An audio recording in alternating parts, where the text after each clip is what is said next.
कभी कहीं पढ़ी थी एक बड़ी ही मज़ेदार और विचारोत्तेजक कहानी। आज आपको बता रहा हूँ।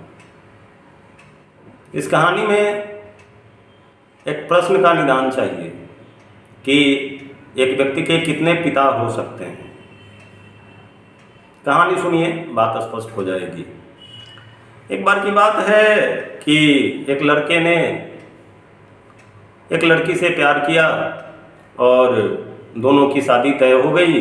और शादी के बाद जब बारात वापस आ रही थी तो रास्ते में एक्सीडेंट हो गया और दूल्हा को ज़्यादा ही चोट आई। दूल्हा मरने के कगार पर पहुंच गया। तो मरते हुए उसने अपनी पत्नी से कहा कि देखो, मैं तो संसार से जा रहा हूं, लेकिन मेरी इच्छा थी कि मेरा एक पुत्र हो। मेरे मरने के बाद मेरी इस इच्छा को तुम जरूर पूरी करना। किसी भी एक व्यक्ति दूसरे व्यक्ति के माध्यम से एक पुत्र रत्न की प्राप्ति करना, ताकि मेरी जो पुत्र प्राप्ति की कामना है वह पूरी हो जाए। यह काम तुम जरूर करना। ऐसा कह के वह मर गया।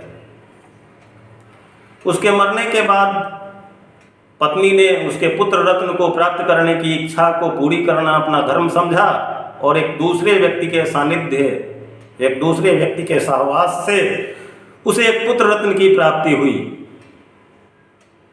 लेकिन वह दूसरा व्यक्ति भी उसके जन्म के थोड़े समय बाद गुजर गया।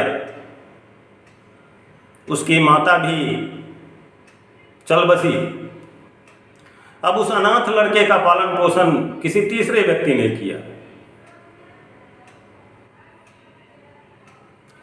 तो उस समय की परंपरा के अनुसार उस बच्चे को अब अपने मृत पिता का अंतिम संस्कार करके उसका श्राद्ध करना था।